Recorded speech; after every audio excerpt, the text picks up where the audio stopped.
Bonjour, l'invité du lundi vous propose une rencontre avec Marc Villard dans le cadre des élections législatives pour 2012 dans la zone Asie-Pacifique. J'ai la joie d'accueillir Marc Villard qui est candidat pour le PS. Marc Villard, bonjour. Bonjour. Alors, qu'est-ce qui fait qu'à un moment donné, Marc Villard, on décide d'être candidat aux législatives dans une zone aussi vaste? Écoutez, ça ne se fait pas comme ça, du jour au lendemain. Oui. C'est un enchaînement de circonstances.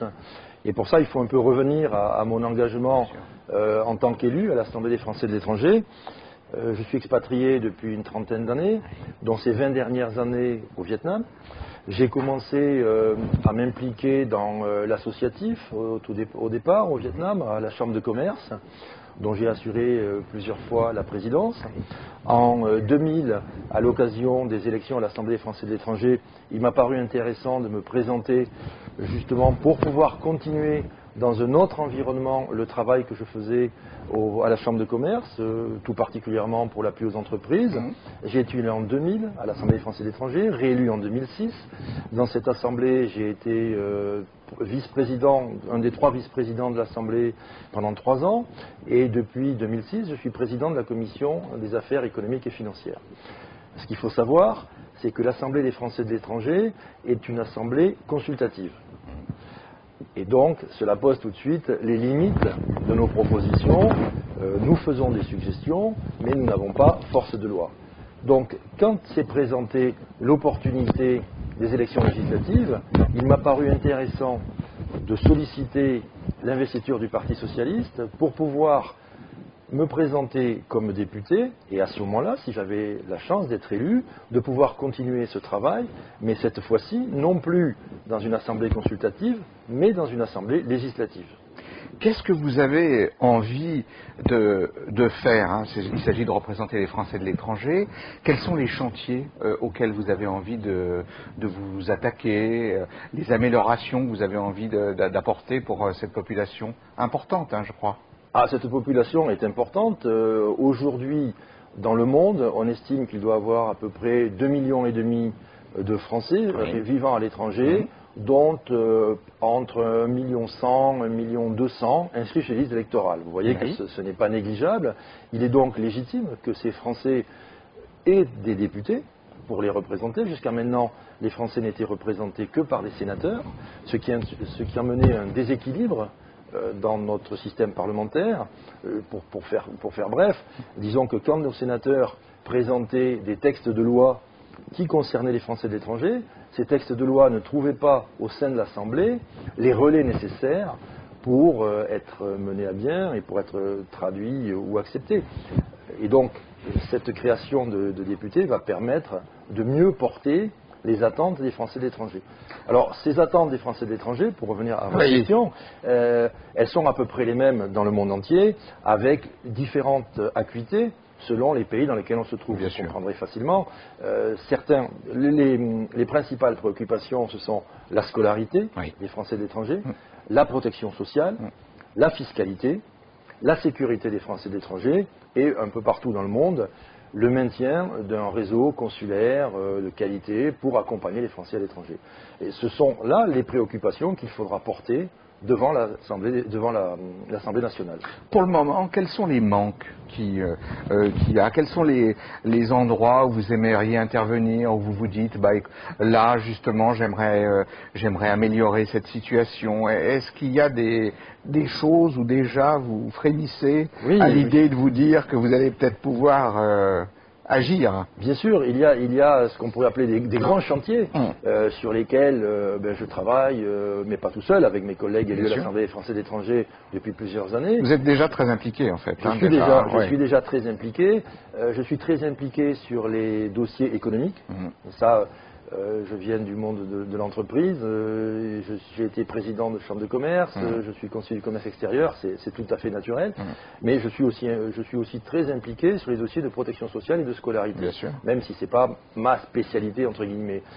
D'un point de vue économique, il nous paraît important de revoir un peu tout le dispositif d'appui au commerce extérieur, de faire une analyse des forces et des faiblesses de ce dispositif. Le dispositif, c'est des dispositifs d'aide aux entreprises qui sont ici. C'est un dispositif d'aide aux entreprises qui sont ici. Et pour que les téléspectateurs comprennent bien, les gens qui vont vous écouter, quelquefois même des entreprises qui sont de droit local.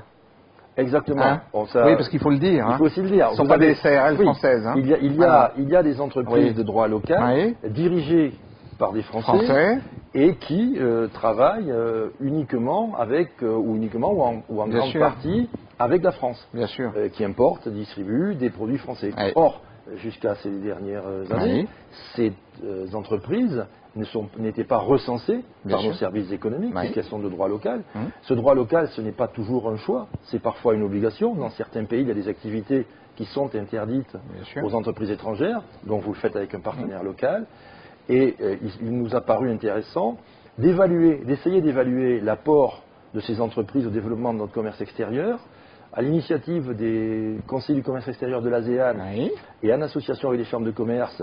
Une évaluation a été faite. Je ne vais pas vous dire ce qui a été fait par tous les pays, mais par exemple dans un pays comme le Vietnam, que je connais bien, puisque je réside, vous y êtes. où l'enquête a été faite avec la chambre de commerce et les CCE associés, on est arrivé à montrer que, alors que le chiffre d'affaires enregistré, celui qui est connu des missions économiques, d'export de la France vers le Vietnam est de l'ordre de 700 millions d'euros, le chiffre d'affaires indirect et direct généré par ces entreprises de droit local est au minimum de 400 millions d'euros. Vous voyez que le poids n'est pas négligeable. Et donc, il faut aider ces entreprises à se développer.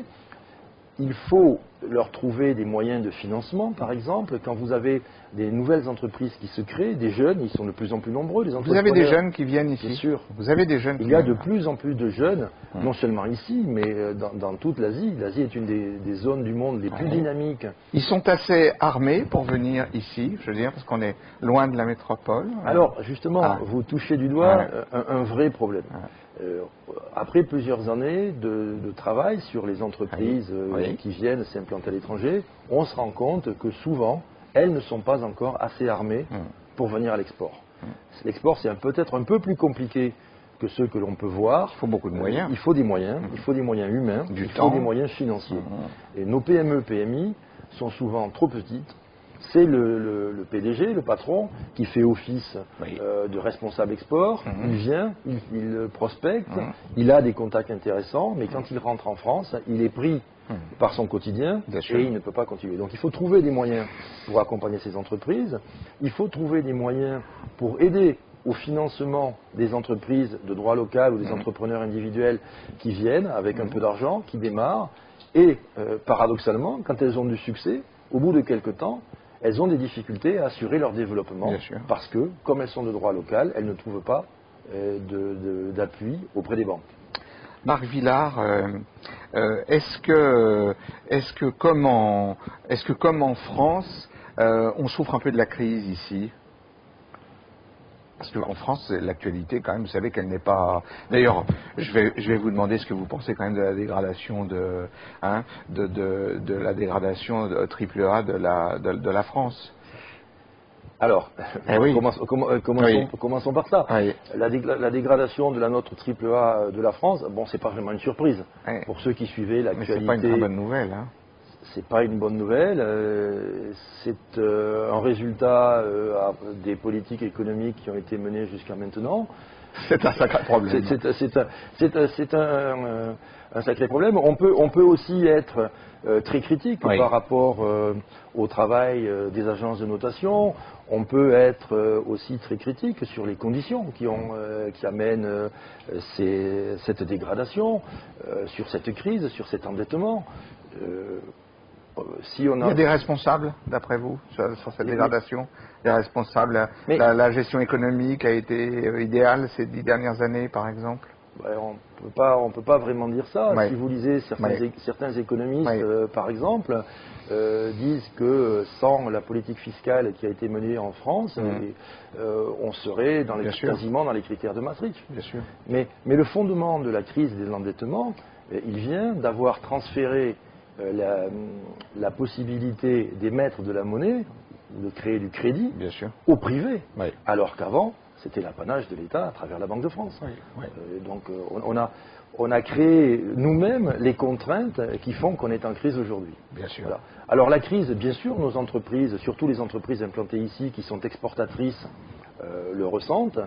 Les entreprises importatrices dans certains pays, comme celle pour laquelle je travaille aujourd'hui, nous le ressentons un peu moins, parce que nous nous adressons à des clientèles qui sont de classe, en tout cas pour les biens de consommation que je représente, moyenne, aisée et au-delà, et ces entreprises-là ne sont pas encore touchées par la crise.